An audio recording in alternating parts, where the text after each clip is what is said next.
क्या परेशानी है निर्गुण निराकार में? वो हम ही हैं परेशानी, हमारा स्वभाव ही है। आइए 5वां श्लोक हम पढ़ें पहले, फिर थोड़ी-सी चर्चा इस पे और करेंगे। क्लेशोऽधिकतरस्तेषामव्यक्तासक्तचेतसाम् अव्यक्ता हि गतिर्दुःखम् देहबद्धिरवाप्यते।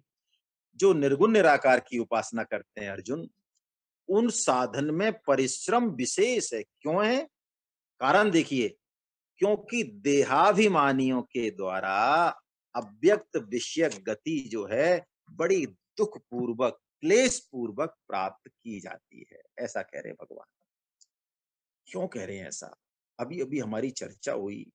देहाभिमान जिसको कि देहाध्यास भी कहते हैं, ये हम सब में कूट-कूट कर भरा हुआ है। क्यों? सभी मनुष्य प्राय देखिए आप में से जो सात्विक गुणों में उच्च भी हैं कई, उनको नमन, लेकिन प्राय हम सब रजोगुनी हैं। कलयुग में जो मनुष्य लोक में है, वो सब जो है रजोगुनी है। हमारी आसक्ति देह में है ही, निर्गुण निराकार ब्रह्म में नहीं है। यदि निर्गुण निराकार ब्रह्म में आसक्ति हो, देह में नहीं हो, तो ये भी सुख पूर्वक प्राप्ति करते हैं। फल तो एक है, सुख पूर्वक भी करते हैं। ऐसा भगवान 6.27-28 में कह आए। इसका मतलब यहाँ भगवान जो अंतर बता रहे हैं, वो वैयक्तिक है, यानी हमको लेके है। क्यों? यदि हम अपने देहाध्यास, देहाभिमान को नहीं पहचान कर और गलत पथ पर जाएंगे, तो प्राय होगा ये कि हम एकांगी दृष्टिकोण अपनाने के कारण मतभेद कर बैठेंगे, मताग्रह कर बैठेंगे और अपना पतन करा बैठेंगे। क्यों? ये हम सबकी आदत है कि हम अपने मत का मंडन करते हैं, साथ में दूसरे का खंडन करते हैं। जबकि भगवान यहाँ पे शुरू से, आज फिर हम चर्चा करें, अंत है आज भक्ति योग शतक का, पूर्ण हो जाएगा। भगवान समग्र रूप की तरफ इशारा कर रहे हैं 7.1 से ही लगातार। क्या मतलब है इसका? सब तरह के भगवान साधन बताएंगे, योग बताएंगे, अपना समग्र रूप बताएंगे। हम अपने रुचि और स्वभाव के अनुसार कोई साधन तो एक ही चुनेंगे, लेकिन समग्र परमात्मा को समझते हुए चुनेंगे। इसका मतलब जिस रास्ते से हम जाएंगे, इसके अलावा कोई दूसरा रास्ता नहीं है, या दूसरा रास्ता दूसरों के लिए श्रेष्ठ नहीं है, ऐसी बात हम दिमाग में नहीं लाए हैं। इतने सारे रास्ते हैं, इतने सारे विविधताएं हैं, यही तो हमारे हिंदू दर्शन की जो है विशेषता है। हम सभी मत वालों का आदर सम्मान करें, उदारता रखें सबके प्रति, है ना? ये विविधता टेंशन का काम नहीं है, तनाव का। कई बार लोग कहते हैं, वाह! हिंदू धर्म में बड़ी गड़बड़ है ना? इतने सारे देवी-देवता, इतने सारे उपासना पथ। नहीं, यही विविधता हमारे भारतीय दर्शन की सौंदर्य है ना? हम अपना फूल चुन लें, गुलाब का फूल चुनना है, चुन लें। गेंदे के फूल से, जूही के फूल से, किसी भी फूल से एलर्जी नहीं करें, कमतर नहीं माने। हर फूल का एक अपना सौंदर्य है। जैसे कि हम यूनिक हैं, चाहे 600 करोड़ आबादी हो, चाहे 700 करोड़ आबादी हो, उस परम परमात्मा को हमें बारंबार नमन करना पड़ेगा कि हम सब यूनिक हैं। भगवान ने सबको यूनिक बताया। कोई तुलना नहीं करे दूसरे से। सब अपने-अपने तरीके से भगवान को प्रेम कर सकते हैं, अपने जीवन को सफल बना सकते हैं। भगवान ने अभी विश्व रूप दिखाया, उसमें भी मानो यही संदेश दिया। अर्जुन, मैं सारथी बन के बैठा हूं ना, वही मैं देख तीनों लोकों का अधिपति हूँ। वही देख अग्नि रूप में भी हूँ, सूर्य भी हूँ, सारे भीष्म, द्रोण, कर्ण सब मेरे मुंह में जा रहे हैं। अनंत देश काल से परे सभी रूपों में मैं ही हूँ, है ना? इस बात को हम समझें। रही बात सगुण की और निर्गुण की, इसको थोड़ा-सा समझ लें क्योंकि जटिल प्रश्न है। देखिए, तुलसीदास जी महाराज क्या कहते हैं?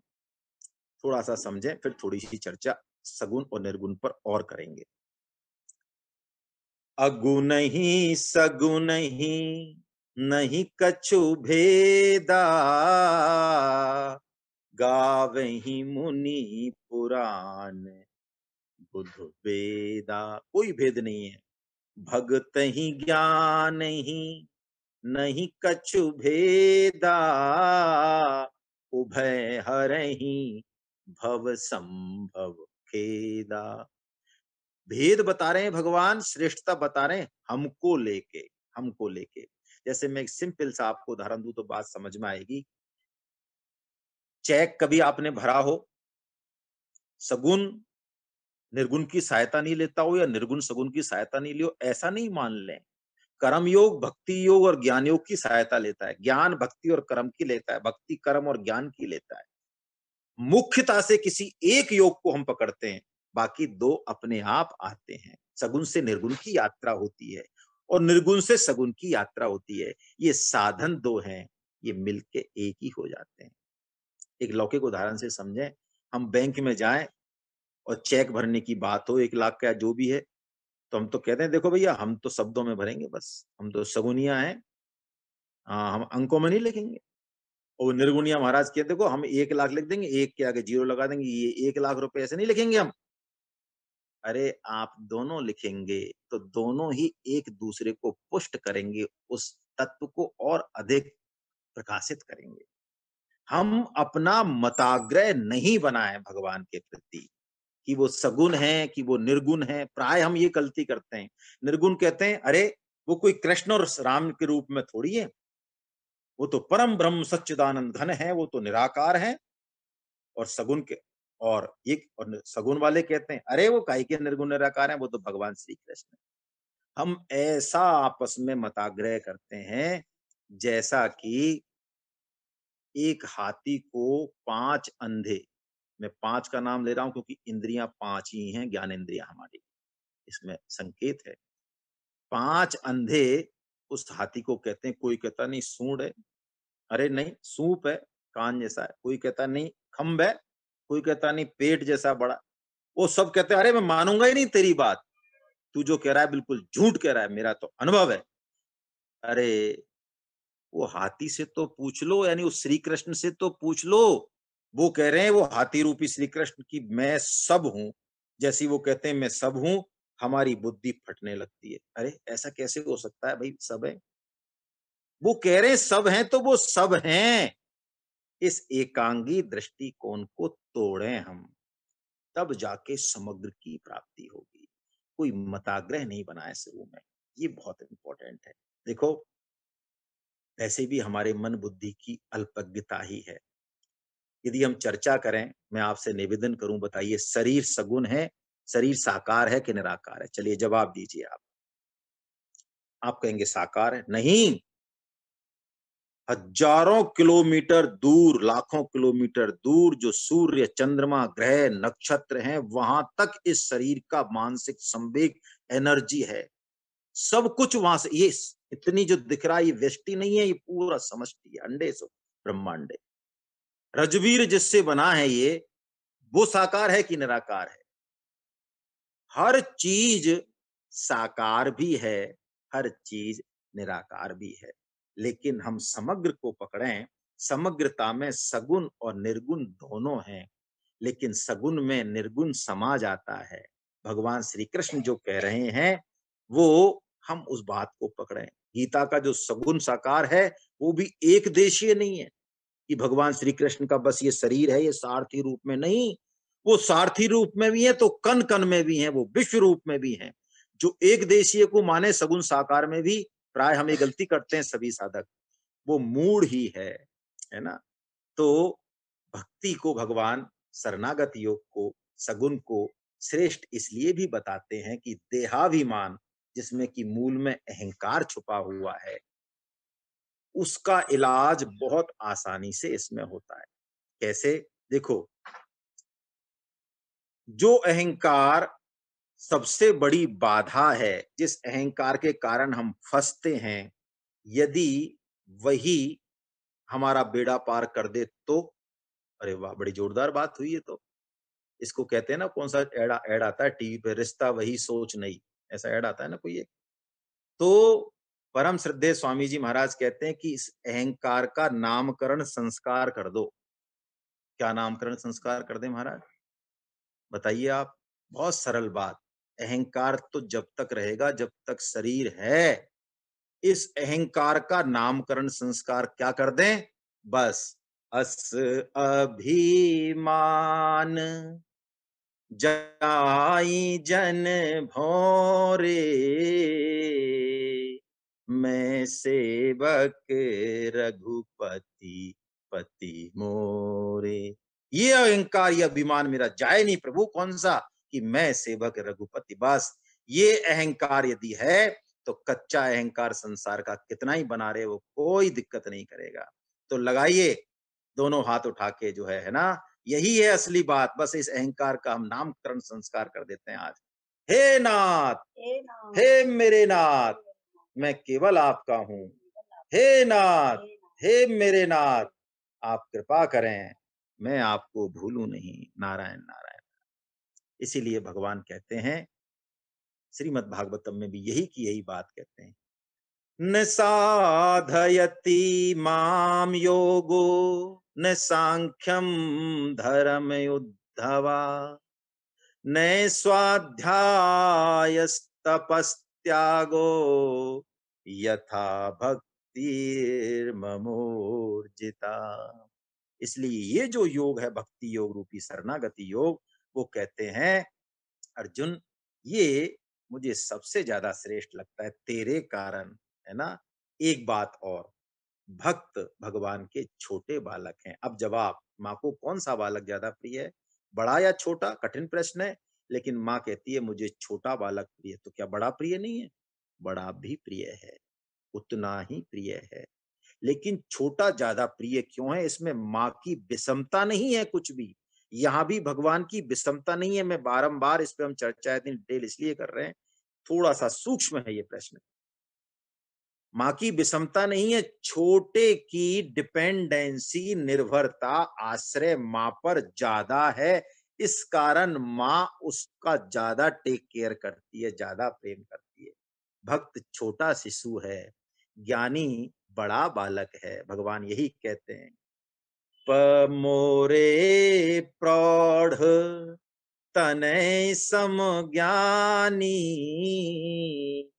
बालक सुत सम दास अमानी, करहूं सदा तिनके रखबारी, जिमि बालक राखें महतारी। तो भक्त का तो योगक्षेम भी भगवान ही। क्यों? बचाते हैं उसको गलत रास्ते पे जा रहा। बड़ा वाला क्या कहता है कि नहीं मैं चल लूंगा, अब मेरे को समझ में आ गया, तुम छोड़ो। छोटा बालक तो ये कहता है कि पिताजी आप मेरा हाथ पकड़ लो। मान लो पैदल चल रहे हैं तो वो कहता है आप मेरा हाथ पकड़ लो। और बड़ा बालक अपना पिताजी का खुद से हाथ पकड़ता है। तो जब ठोकर लगती है तो हो सकता है जब जरूरत पड़े पिताजी के सपोर्ट की तो ठोकर में, क्योंकि पकड़ उसकी खुद की है, वो ढीली हो जाए और वो जो है लुढ़क जाए। लेकिन भक्त बालक की पकड़ क्योंकि पिता ने पकड़ रखा है, कितनी भी बड़ी ठोकर लगे पिता उसको गिरने नहीं देगा। बस यही है सारा फर्क। इसी में हम समझ लें शास्त्र जो है वो हमारे ही स्तर से बोलता है। इसमें कहीं ऊंच नीच हम नहीं समझ लें, समग्रता को ग्रहण करें। तो भगवान 12.7 कहते हैं अर्जुन तू यदि इस बात को मानेगा जो मैंने कहा तो सब जिम्मेदारी फिर मेरी है। क्या क्या जिम्मेदारी है? आइए थोड़ा वाचन करें 7वें श्लोक का। तेषामहं समुद्धरता मृत्यु संसार सागरा, भवामि न चिरात् पार्थ मय्यावेशित चेतसाम्। हे कर दे। अर्जुन, उन मुझ में चित्त लगाने वाले प्रेमी भक्त में शीघ्र ही मृत्यु रूप संसार समुद्र से उद्धार करने वाला होता हूँ। देखिए भगवान कह रहे हैं जो ये मेरे प्रेमी भक्त हैं, अनन्य भक्त हैं, मैं उनका संसार सागर से उद्धार कर देता हूँ बहुत शीघ्र। क्या? तो अन्न अन्य योगों में क्या भगवान उद्धार नहीं करते? तो कौन करता है? भगवान ही करते हैं। चाहे कर्म योग हो, चाहे ज्ञान योग हो, उद्धार भगवान ही करते हैं। लेकिन उसमें उस कृपा का वो अनुभव नहीं करते हैं। शरणागति योग में भक्त शुरू से ही इस आश्रय को लेकर चलता है। बस यही विशेषता है। बाकी साधनों में भी भगवान ही जो है पार लगाते हैं, लेकिन भक्त की विशेष सार संभाल जो है भगवान करते हैं। बाकी इनमें तत्व रूप से कुछ भी फर्क नहीं है। सुखदेव जी एक बहुत ही ब्रह्म वाक्य कहते हैं परीक्षित जी को इस सगुण और निर्गुण के ऊपर 1.2.11वां श्लोक है पहले स्कंद के दूसरे अध्याय का, कि बदन्ति तत्व तत्व विदस्तत्वम यज्ञानमद्वयम् ब्रह्मेति परमात्मेति भगवानिति शब्दते। वो कहते हैं सगुण साकार है, निर्गुण निराकार, सगुण निराकार, इसके हिसाब से इनके अलग अलग नाम जो है लोग कहते हैं। कोई परमात्मा कहता है, कोई ब्रह्म कहता है, कोई भगवान कहता है, लेकिन तत्व से ये तीनों एक ही हैं। मेरे ख्याल से इस पे पर्याप्त चर्चा हो गई है। आइए अब हम दूसरे भाग पे चलें, कैसे इस योग को, इस सर्वोच्च योग को हम प्राप्त करें। भगवान अब उन तीनों ही योगों में से इधर-उधर करके और 4 रास्ते पुनः कहते हैं, है ना? पुनः कहते हैं। ये 4 रास्ते कौन से हैं? पहले भी कहे आए, लेकिन यहाँ थोड़ा अलग तरीके से कह रहे हैं। पहला समर्पण योग है, 8वां जो हम पढ़ेंगे श्लोक अभी। फिर अभ्यास योग है 9वें श्लोक में। फिर जो है भगवत अर्थ कर्म है, भगवत भगवान के लिए कर्म करना, और लास्ट में कर्म योग है ना? भगवत अर्थ कर्म में भक्ति योग मान लें इसको। समर्पण योग, आइए 8वां श्लोक हम वाचन करें। शुरुआत भगवान यहां से कर रहे हैं चारों मार्गों की। मय्येव मन आधत्तस्व मयि बुद्धिं निवेशया निविशस्यसि मय्येव अत ऊर्ध्वं न संशया। मुझ में मन को लगा और मुझ में ही बुद्धि को लगा, इसके उपरांत तो मुझ में ही निवास करेगा, इसमें कुछ भी संशय देखिए, नहीं है। हाँ, पहली बात ये जो शुरुआत में भगवान कहते हैं ना, वहां से शुरुआत कर देनी चाहिए। मन और बुद्धि को मुझ में लगा। मन और बुद्धि को ही लगाना पड़ेगा, क्योंकि यही सामने है। हमारा अहम भी, और अहम से पीछे जो हमारा स्वरूप है, आत्मा है, वो तो हमें दिखती नहीं, ऐसा स्पष्ट अनुभव होता नहीं। तो जिसका अनुभव होता है, यदि उसको लगाना चालू कर दिया तो उसका भी अनुभव हो जाएगा। मन बुद्धि को लगाने का मतलब है, बुद्धि से तो अर्जुन तू एक निश्चय कर ले कि ये मनुष्य जन्म अब भगवत प्राप्ति में लगाना है। कर्तव्य कर्म जो करना है, जो अलॉटेड है, वो करना ही है, लेकिन निश्चय जो है भगवत प्राप्ति का कर ले। फिर क्रिया भेद होगा, उद्देश्य भेद नहीं। और मन को लगाने के लिए भगवान बारंबार बारंबार कहते हैं इस भक्ति योग षटक में, मन मना भव मत भक्तो मैया आसक्त मना पार्थ है, मनोबुद्धि, ये बहुत बार कहते हैं। मन को लगाने का बहुत सरल उपाय, लगातार भगवत चिंतन हो, भगवान नाम जप हो, लोगों से भगवान की ही बात करें। चाहे हमारे हृदय में अभी नहीं है वैसा भाव, लेकिन यदि आप दूसरों को भगवत गीता की तरफ प्रेरित करेंगे तो स्वतः ही मन मार के इस तरह का आचरण करना पड़ेगा, भगवान की बात करनी पड़ेगी, धीरे धीरे मन लगेगा। और भगवान कह रहे हैं मन नहीं लगे अर्जुन तो तू अभ्यास कर। अगले श्लोक में कहते हैं कोई बात नहीं लगे तो अभ्यास कर। अभ्यास का मतलब अब हम बिल्कुल पिन पॉइंटेड करेंगे। पहले जो कहा वो देखें आप, साधक संजीवनी में कई जगह अभ्यास के बारे में चर्चा आई है, 6.34 में भी आई है। वीडियो देख लें पुराने, यूट्यूब चैनल जो है गीता जीवन संगीत, जिसमें आपको रोजाना दिया जाता है। लेकिन यहाँ आप अभ्यास का मतलब इतना सा ही समझें, हम संक्षेप में ले रहे हैं, यही सार है कि नाम जप करें और सत्संग करें लगातार। और भगवान कह रहे हैं अभ्यास के साथ क्या कर तू, अगला बता रहे हैं अभ्यास भी नहीं कर पाए तो तू कोई काम तो करता होगा, तो वो काम तू ऐसा मान ले कि मैं भगवान के लिए करता हूं। झाड़ू लगाता हूं तो भगवान के मंदिर का, घर का। शरीर को नहलाता धुलाता हूँ, कपड़े पहनाता हूँ, तो भगवान के मंदिर में ही सेवा चल रही है। ऑफिस का काम करता हूँ, बिजनेस करता हूँ, लोगों को जरूरत की चीजें दे रहा हूँ, काम काम कर रहा हूँ लोगों को बेनिफिट के लिए। भगवत प्रीत्यर्थ कर, जैसा कि भगवान 9.47 में क्या है ना? यत करोसि यत दसनासि यत जुहोसि ददासि यत, अर्जुन तू यत तपस्यसि कौन्तेय तत्कुरुषु मे अर्पण। अर्जुन तू जो भी कर मेरे लिए कर, ऐसा भाव तो कर मन में।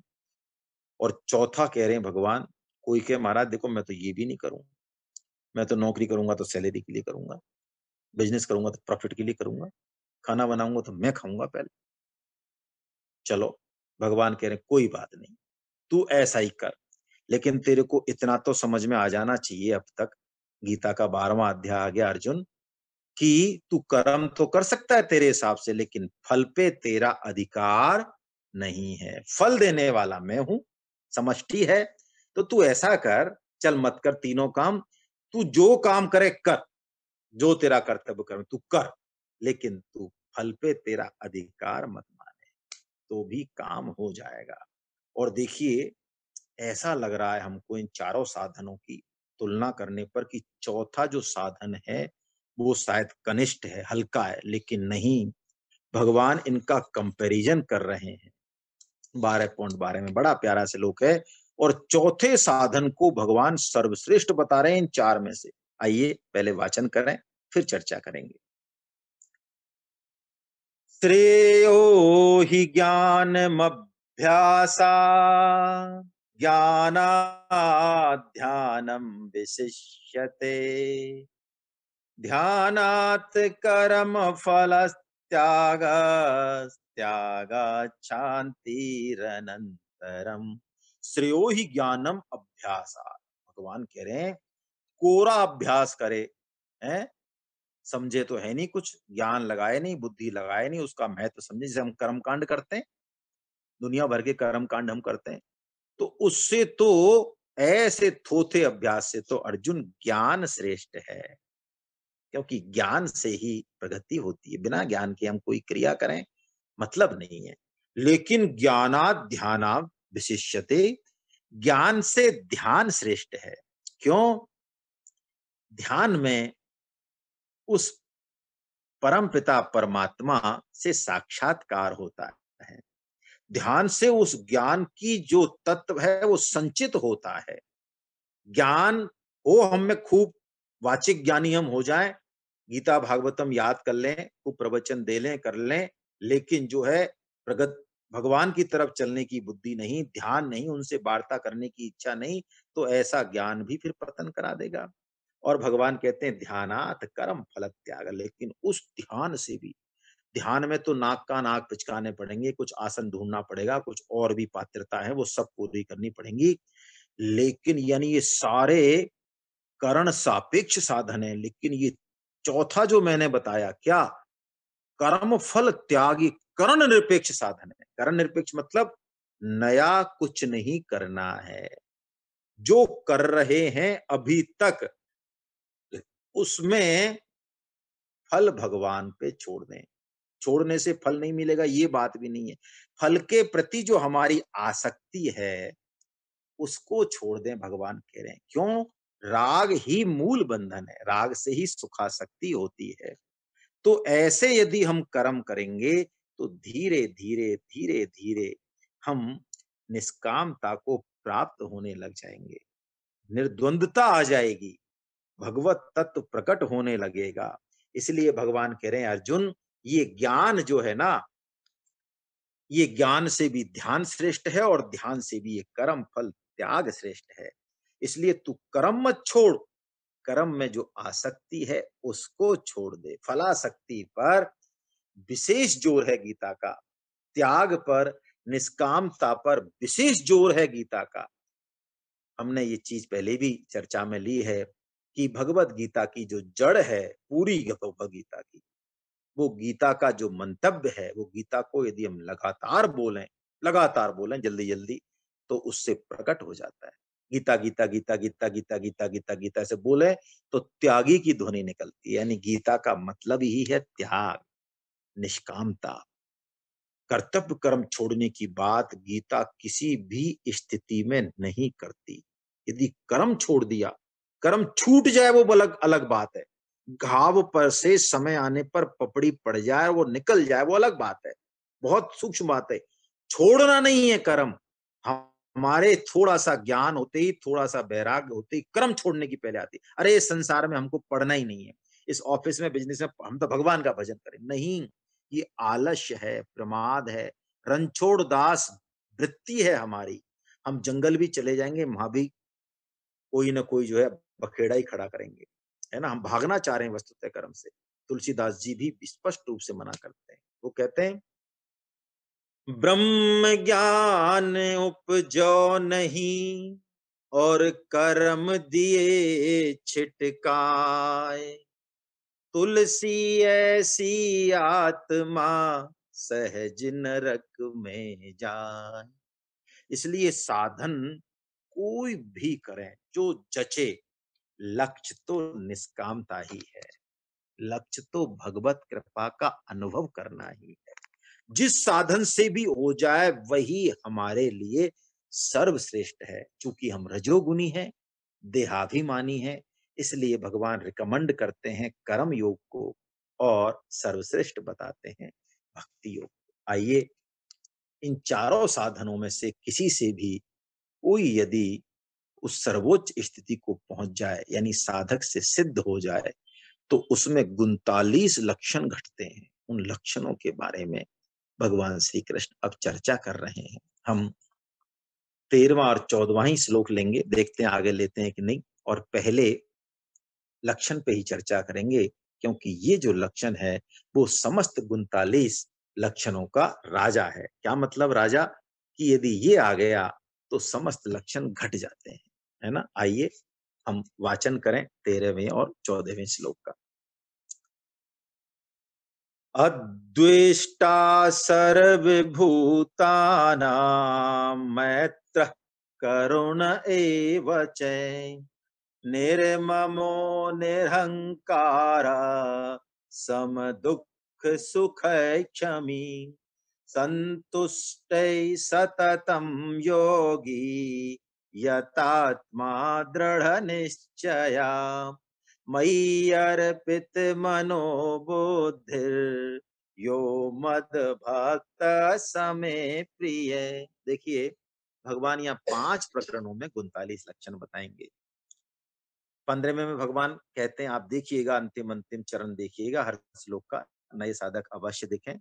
यह सच है मुक्तो, यह सच है मे प्रिय। सिद्ध भक्तों के लिए कह रहे हैं भगवान वो मेरे प्रिय हैं।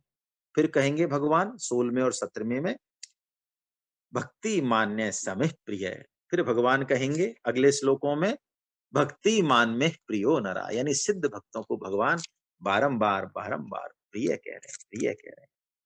देखिए, पहले लक्षण पे हम चर्चा करें। भगवान कह रहे हैं अद्वेष्टा सर्वभूताना। ओहो हो,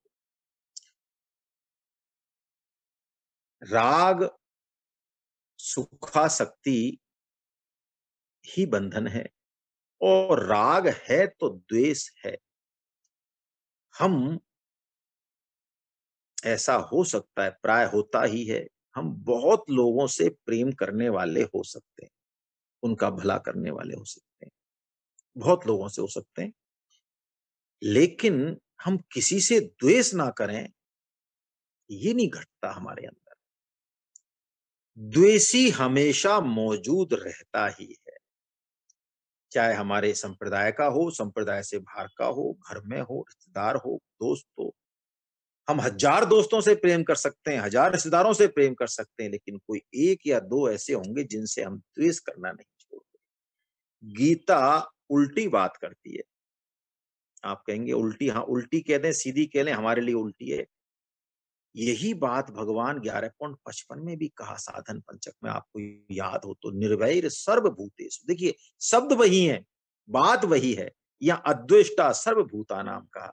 और परम श्रद्धेय स्वामी जी भी, आप उनके सत्संग सुनेंगे, वो कभी भी करण सापेक्ष की बात कम करते हैं, लेकिन कम करते हैं।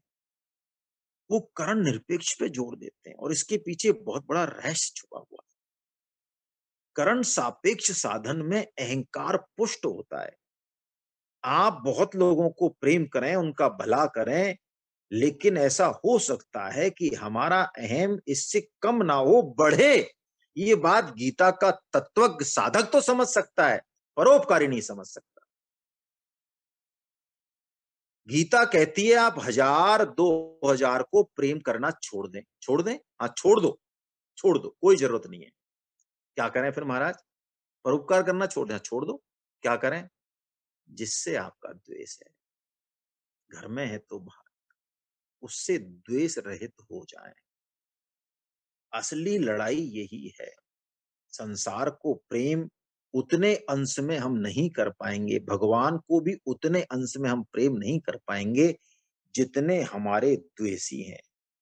और यदि हम उन द्वेषियों से प्रेम करने लगे, चाहे वो 2 हों चाहे 4 हों, तो समस्त संसार से हमारा प्रेम फिर स्वतः होगा। वो बात ही निराली होगी। फिर हम कुछ करुणा भाव को, कुछ अलग स्थिति को प्राप्त होंगे। और इसी को कहते हैं अजात शत्रु, जिसकी उपाधि युधिष्ठिर को दी गई है। युधिष्ठिर को अजात शत्रु कहा, यानी शत्रु कोई उनका दुनिया में है ही नहीं। कहते हैं युधिष्ठिर, आप महाभारत पढ़ें, द्रौपदी गुस्सा होती है, लेकिन वो कहते हैं नहीं, यदि दुर्योधन मेरे पास आ गया और उसने मुझे राज्य मांगा तो मैं उसको मना नहीं कर पाऊंगा। मेरे मन में दुर्योधन के प्रति भी कोई द्वेष नहीं है। मैं छोटा भाई मान के समस्त राज्य जो मैंने जीता है, अभी भी मैं दे दूंगा सब उसको। ये इंद्रप्रस्थ पूरा की पूरा दे दूंगा। भगवान श्री राम भी जब अंगद पूछते हैं, प्रभु जामवंत पूछते हैं क्या कहना है इनको, रावण को कैसे क्या करना है, सीता माता का हरण कर चुके हैं, देखिए आप, कोई छोटी मोटी बात तो है नहीं। भगवान श्री राम क्या कहते हैं, उससे इनका ये करुणा वत्सल रूप, ये अद्वेष्टा भाव झलकता है। काजू हमार तासुहित होई, रिपुसन करही बत कहीं सोई। रिपु तो है, वो रिपु भगवान की तरफ से तो नहीं है, वो बना है रिपु, लेकिन रिपु होते हुए भी भगवान का दृष्टिकोण तो यही है कि ऐसा कुछ करना भैया जिससे हमारा तो काम हो जाए। हमें तो सीता माता का जो है लानी है वापस, लेकिन उसका हित हो, उसका हित हो, उसका बुरा नहीं माने, उसका बुरा नहीं चाहते भगवान। गांधी जी के 3 बंदर और स्वामी जी के 6 बंदर, भगवान जिसके प्राण हरते हैं उसके प्रति भी उनके मन में इतना सा भी द्वेष नहीं है। ये बात हमारे समझ में आ ही नहीं सकती। जिसके प्राण हर रहे हैं भगवान, उसके प्रति भी द्वेष नहीं। हाँ, यही है। इसलिए भगवान श्री कृष्ण कहते हैं राम शस्त्र भृतामहम, शस्त्रधारियों में मैं श्री राम। बाली को भगवान मित्रता की शपथ के कारण वध करते हैं। कैसा गुस्सा होते हैं, सुग्रीव से भी गुस्सा होते हैं। सुग्रीव के प्रति भी कहते हैं जही सहायक मारा मैं बाली, तही सर हतो मूढ़ ते ही काली। और फिर कह देते हैं अरे भैया तू तो मुझे भरत के समान प्रिय है, जैसे ही वो शरण होता है।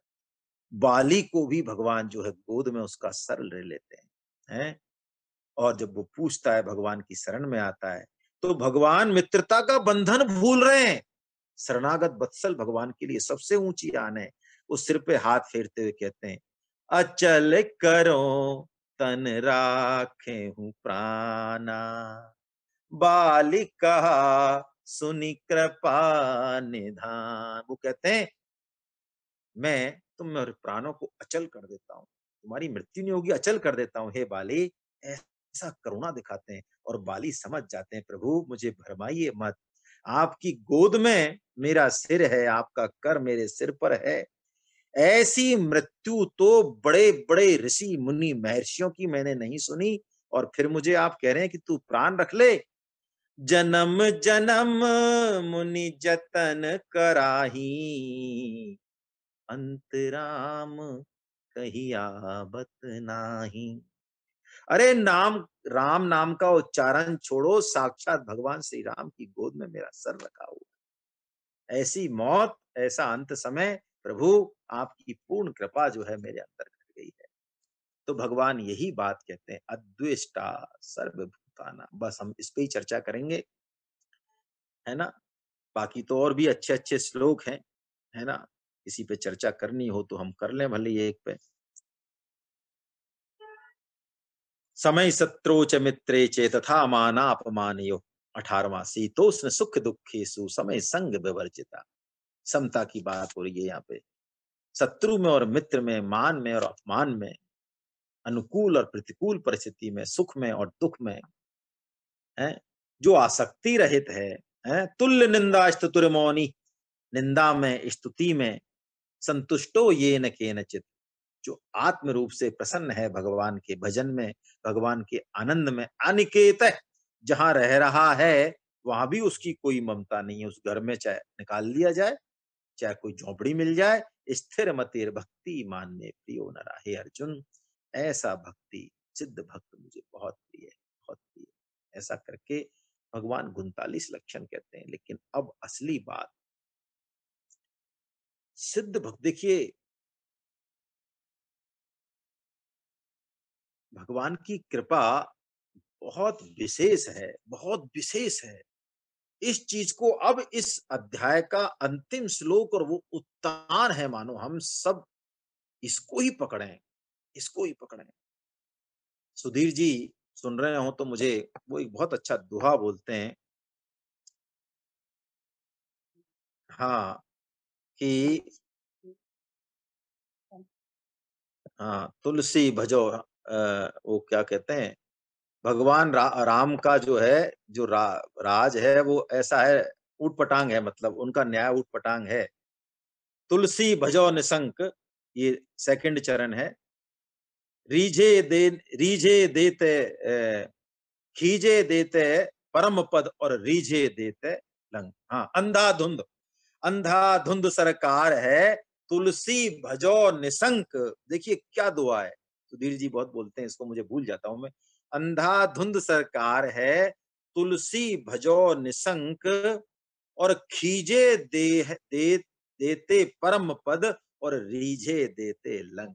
क्या बात है, देखो भगवान की जो ये नियमावली है ना, ये कुछ बुद्धि से परे है।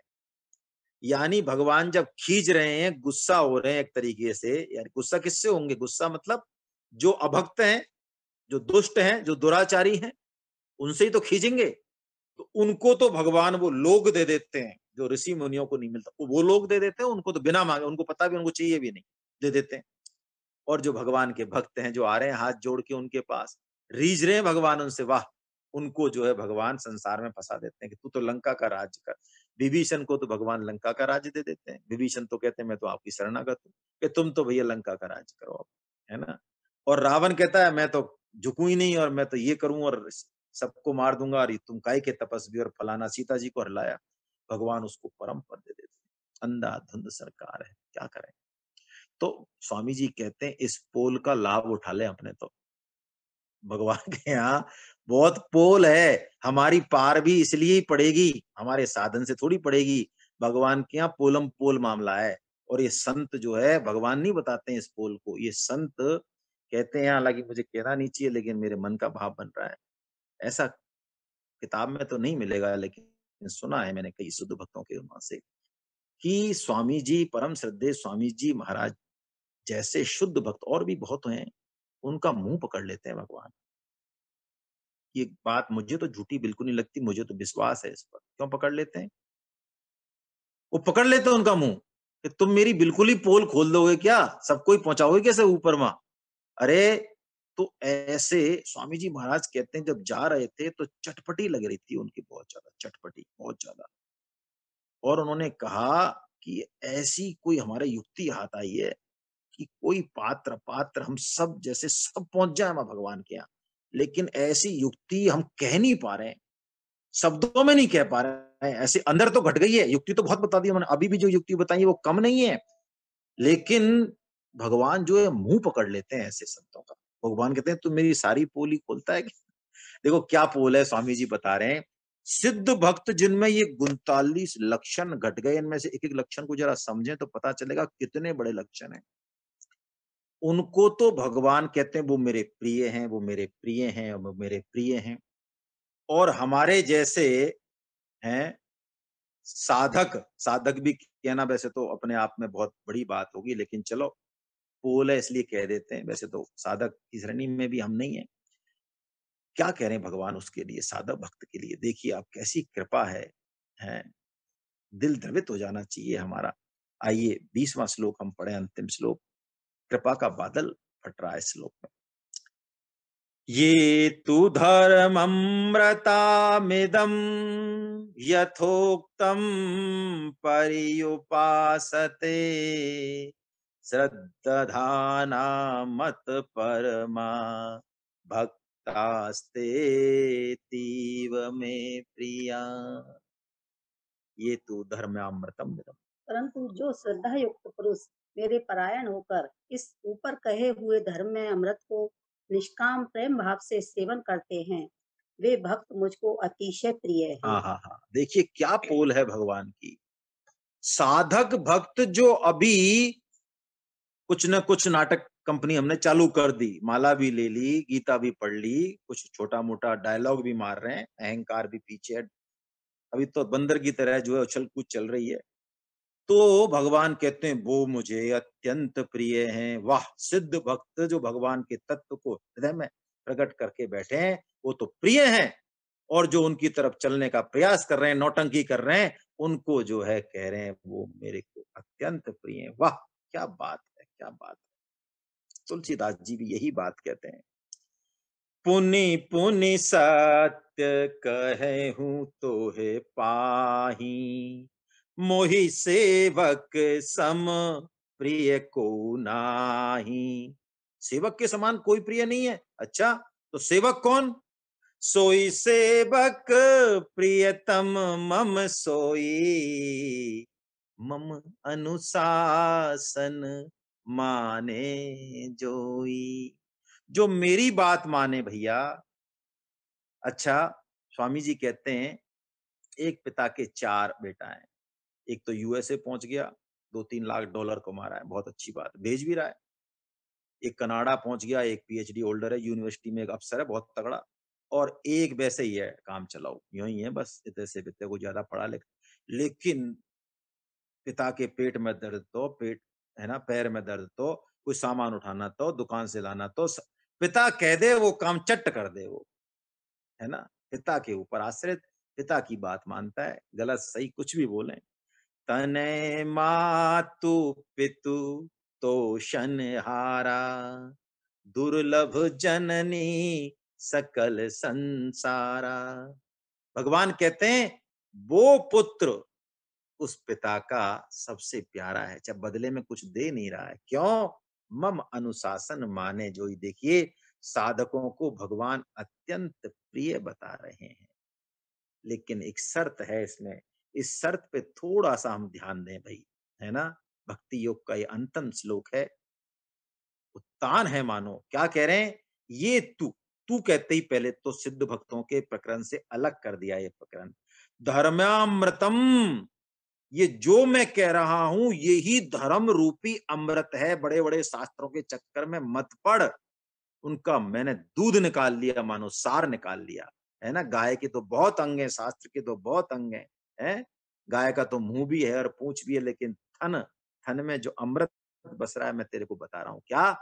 यथोक्तम परियुपासते, यही है बस, यही है सारी बात। जैसा मैंने कहा वैसा। आहा, मन बुद्धि की कैंची मत चला देना तू इस पर, आधा तीतर आधा बटेर मत कर देना तू। प्राय हम ऐसा ही करते हैं, गीता की बात को मन बुद्धि से जो पकड़ में आ, हाँ ये बात भगवान की ठीक है, ये तो भगवान कुछ गड़बड़ कर गए, जमती नहीं है ये बात, ये तो ठीक नहीं है, थोड़ा चूक गए भगवान वहां, है ना। स्वामी जी कहते हैं जो बात हमको अटक रही है ना खोपड़ी में, मन में, उसी बात को पहले मानना है। जो बात अटक नहीं रही वो तो अलग है ना। जो अटक रही है उसको माने बस, जैसा का मन बुद्धि से, दिमाग नहीं लगा के, जैसा भगवान ने कहा वैसा, ऐसा पूरा श्रद्धा और विश्वास से बस। तो यही है गीता का अंतिम वाक्य भी। हमको लगता है 18वें अध्याय में कहा, लेकिन 18वें अध्याय में भी जो बात कही आप थोड़ी सी सूक्ष्म दृष्टि करें, आपको वो लगेगा कि ये बात तो भगवान हर जगह के आए। ये भक्ति षटक का उत्तान जो 18.66 में और 18.73 में अर्जुन भी तो यही बोलते हैं। गीता का अंतिम वाक्य भी यही है, उत्तान भी यही है, करिष्ये वचनम तवा, अर्जुन कहते हैं। यही बात तो भगवान कह रहे हैं। यथोक्तम पर्युपासते अर्जुन, तू अतीब प्रिया, फिर तू मेरा अत्यंत प्रिय हो जाएगा। यदि भगवान कहते हैं कि गीता प्रचार से मैं सबसे ज्यादा प्रसन्न होता हूं, तो मत दिमाग लगाएं कि हमने 20 लोगों को कहा, 2 ही आए और 2 आके भी हमारे लिए कोई धन्यवाद नहीं कहा। कोई बात नहीं, हमने हमारा काम निभा दिया। नाम जप कलयुग केवल नाम धारा, क्या होगा इस माला से, काट की माला से राम राम राम राम राम राम। हट, ये निकम्मों का काम है, आलसियों का काम है। हम कर्म करेंगे, ठीक है, करें कर्म, लेकिन भगवान जो कह रहे हैं उस पे जो है नहीं करें, दिमाग नहीं लगाएं, जो कहा जा रहा है वही कर लें बस। यही हमसे अपेक्षित है और यही हमारा साधन है। असली बात यही छिपी हुई है। देखिए 17वें अध्याय में श्रद्धा त्रय विभाग योग आएगा। तीनों योगों से भी राग द्वेष हटके अंतःकरण शुद्ध होके श्रद्धा के स्तर पर ही साधक पहुंचेगा, छलांग वहीं से लगेगी। और ये श्रद्धा के स्तर पर बिना किसी योग के, बिना पढ़ा लिखा गांव का सीधा साधा गंवार आदमी भी पहुंच सकता है और अच्छे से, बहुत अच्छे से चौकड़ी बना के बैठ सकता है श्रद्धा रूपी चौकी पे, है ना। हरे कृष्णा योगिंदर शर्मा साहब, बहुत बहुत धन्यवाद। बस मैं 2 मिनट में जो है इस श्रद्धा, यदि ये हमारे आ गई कैसे भी भगवान की वाणी से, शुद्ध भक्तों के संग से, सत्संग से, भगवत कृपा से, तो इस श्रद्धा से फिर कोई लेना देना नहीं है पीछे हमने क्या किया। इस श्रद्धा से छलांग लग जाएगी। क्यों? हाथ तो भगवान है ना पकड़ने वाले। अरे भगवान कह रहे हैं ना, भवामी न चिरात पार्थ है अर्जुन, मृत्यु संसार सागरता, मैं इस भव सागर से शीघ्र ही उसको पार लगा देता हूं और हम अत्यंत प्रिय हैं। ऐसा सुन के स्वामी जी महाराज कह रहे हैं, इसको अकेले में सोचें, सबके लिए कह रहे हैं भगवान, ये अर्जुन के माध्यम से। हमारे अंदर कंपन होना चाहिए, आंसू आने चाहिए। ये हमारे जैसे जीव, कली काल के जीव को भी भगवान कह रहे हैं, तू मुझे बहुत प्रिय है, सबसे ज्यादा प्रिय है, सिद्धों से भी प्रिय है, तेरी नौटंकी मुझे बहुत प्रिय है। बस इस बात को बनाए रखें और भगवान के चरण कमलों में अपना हृदय समर्पित रखें। हरे कृष्णा, आप सभी को वंदन। 2-3 मिनट हैं, यदि आपके कोई प्रश्न हो तो हम ले सकते हैं। 2-3 मिनट हैं, हाथ खड़ा कर दें आप, किसी के मन में कोई प्रश्न हो तो लिया जा सकते हैं, है ना। प्रश्नोत्तर भी आप सुना करें, यदि कोई साधक, कोई भक्तजन पूछे तो। जी, कुलदीप जी दादीज कुछ कहना चाह रहे हैं, मैं उनको अनम्यूट कर रहा हूँ। जी सर, कुलदीप जी दादीज। जी सर। सर प्रणाम, सर प्रणाम। प्रणाम साहब। सर निवेदन है, जी। मन और बुद्धि में जो विचार और द्वंद चलते हैं डे टू डे लाइफ के अंदर, कार्य प्रणाली से या काम से, घर के हिसाब से, उसको गीता जी के किस शब्द से, किस दोहे से, या किस श्लोक से, या किस अध्याय से नियंत्रित करते हुए शांत रहा जा सकता है? ऐसा कोई अध्याय, ऐसी कोई चीज प्लीज। हाँ हाँ, है बहुत बार चर्चा हुई है, आप पुराने वीडियो देखें सर। देखिए, मन बुद्धि में जो विचलन होता है उसका एकमात्र कारण है पुराने हमारे संस्कार, है ना। दूसरा, इस जीवन का अभी दृढ़ उद्देश्य हमने नहीं बनाया। जिस दिन जीवन का दृढ़ उद्देश्य बन जाएगा, 2.41 आप बारंबार पढ़ें, लिखें दृढ़ उद्देश्य को कॉपी में 7 बार, लगातार नाम जप करें, तो मन बुद्धि का विचलन स्वतः कम होता जाएगा। मैंने आपको उदाहरण दिए, 2000 रुपए की लाल नोट की गड्डी आप आज गिने घर पे 1 से 100 तक, और मुझे कल क्लास में जरा बताएं कि 1 से 100 तक गिनने के बीच में आप 5 बार या 7 बार आपकी मन विचलित हुआ। बताएं आप मुझे कितनी बार हुआ। आपका कोई नियर एंड डियर हॉस्पिटल में भर्ती है, वहां आप जा रहे हैं, 2 घंटे की जर्नी है, आपको कितनी बार जो है ऑफिस की और कलकत्ता वाले दोस्तों की आलतू फालतू बात कितनी बार याद आई, वो भी आप निवेदन करें। स्वामी जी मन के भटकाव के लिए एक ही बात कहते हैं बारंबार, जीवन का उद्देश्य अभी दृढ़ नहीं है ना। दृढ़ करें उद्देश्य को सर। मैं महावीर बंसल साहब को अनम्यूट कर रहा हूँ, आज कृपा पूर्वक वो कुछ कह रहे हैं। बंसल साहब। हरे कृष्णा सर। हरे कृष्णा, आपको बहुत बहुत प्रणाम। हरे कृष्णा। सर मैं ये छोटा सा जिज्ञासा थी सर, जी सर। सगुण निराकार और निर्गुण निराकार, इसमें क्या हाँ। भेद है सर? देखिए, निर्गुण निराकार, सगुण निराकार में तो आकृति तो निराकार है, लेकिन गुण है भगवान में। ठीक है ना? गुण है। हमारे लिए दो चीज है सर, हमारे नाम और रूप, है ना? सगुण साकार में आपको आकृति भी चाहिए और गुण भी चाहिए। जैसे करुणा वत्सल है भगवान, ये चीज आपके हृदय को अट्रैक्ट कर रही है। फिर भगवान श्री कृष्ण और भगवान श्री राम का रूप भी आपको अट्रैक्ट कर रहा है। वहां दो चीजें हैं। लेकिन सगुण निराकार जो है, जैसे कि भगवान का परमात्मा रूप जो हृदय में बैठे हुए हैं, तो हृदय में बैठे हुए तो आकृति तो नहीं है, लेकिन भगवान का जो मार्गदर्शक रूप है, प्रेमी रूप है, करुणा वत्सल रूप है, वो तो है ना। तो अलग अलग स्तर के तीन साधन हैं ये। सगुण साकार, निर्गुण निराकार दो छोरों के हैं, सगुण निराकार बीच के छोर का है, ऐसा हम मान लें, है ना। बहुत हरे अच्छी बात। कृष्णा, हरे कृष्णा, हरे हरे कृष्णा। बहुत बहुत धन्यवाद आपको। हरे कृष्णा। गोविंद जय जय, गोपाल जय जय, जय जय गोपाल जय जय, राधा रमन हरि गोविंद जय जय, राधा रमण हरि गोविंद जय जय, गोविंद जय जय, गोपाल जय जय, गोविंद जय जय गोपाल जय जय, राधा रमन हरि गोविंद जय जय, राधा रमण हरि गोविंद जय जय, राधा रमन हरि गोविंद जय जय, राधा रमण हरि गोविंद जय जय, नाम संकीर्तनम यस्य, नाम संकीर्तन यश, मेरे साथ बोल रहे, सर्व पाप प्रणाशनम, सर्व पाप प्रणाशनम, प्रणामो दुःख समनस्तं नमामि हरिं परम, प्रणामो दुःख समनस्तं नमामि हरिं परम।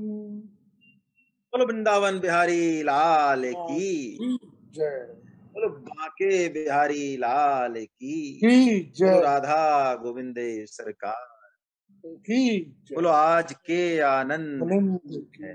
आप सभी वैष्णव जनों को मेरा बारंबार वंदन। हरे कृष्णा, हरे कृष्णा। कल हम फिर मिलते हैं इसी समय। हरे हरे कृष्णा, हरे कृष्णा।